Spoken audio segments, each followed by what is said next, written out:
नेते म्हणजे पावसाळ्यातील बेडकासारखे असतात.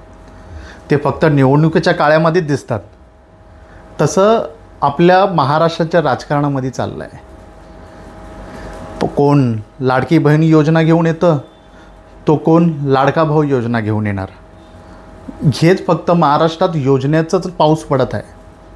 त्यामध्ये महायुतीचे नेते काय म्हणाले आपण बघूया.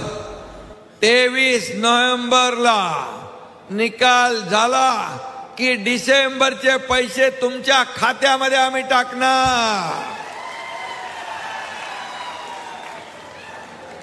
आणि फक्त डिसेंबर नाही, पुढच्या पूर्ण कालावधीचे पैसे त्याचं नियोजन आम्ही केलेलं आहे. कोणी माईकाला आला तरी माझ्या लाडक्या बहीण योजना बंद करू शकणार नाही.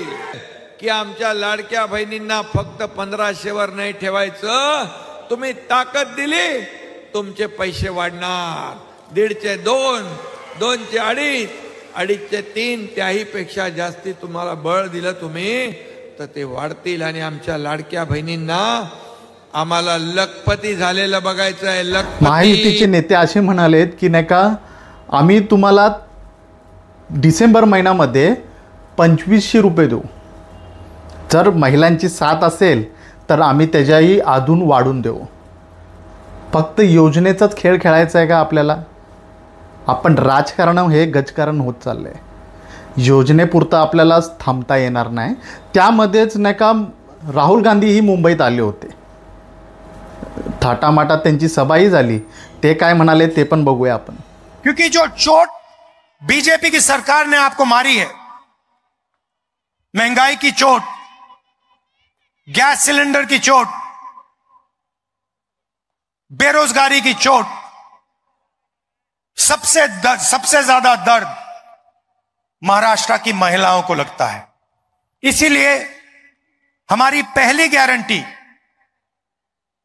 महाराष्ट्र की महिलाओं के लिए बैंक अकाउंट में सीधा 3000 रुपए हर महीने और फ्री बस ट्रॅव्हल पूरे महाराष्ट्र. राहुल गांधी ह्या व्हिडिओमध्ये म्हणाले की आम्ही 3000 रुपये देऊ. महिलांना 3000 रुपयामध्ये तुम्ही विकलं गेलं आहे का? नाही ना. ही योजना ही महिलांपुरता काढली आहे तुम्ही. आणि त्याच्यामध्ये शेतकरी आपला राबतो, त्याला काहीही मिळालं नाही. आत्महत्या करतोय तरी त्याही एकही नेता बोलायचं नाही का विषय नसतो यांचा. नेता फक्त निवडणूक आले, गाजर द्यायची वेळ आली असं त्यांचं काम असतं. शेतकरी आपला मरतोय, मरून द्या. ह्या राजकारणीवाल्याला काही पडलेलं नसतं. फक्त ह्या निवडणूक योजनेची निवडणूक म्हणून नाही का नेत्यांनी फक्त निवडणूक हा योजनेपुरता ठेवलेला आहे. शेतकरी मरतोय तर मरून द्या. शेतकरीबद्दल एकही नेत्यांनी बोललेलं नाही आहे. जरा सावध राहा. योग्य त्या माणसाला निवडून द्या. आणि ही योजना राजकीय लोकांचं पोट भरण्याकरिता योजना चालू आहे, एवढं लक्षात ठेवा. हा माझा गंभीर आरोप आहे. तुम्हाला निवडणुका आल्यानंतर ही योजना दिसायला लागल्यात का? पहिला काय नाही होतं दिसल्या.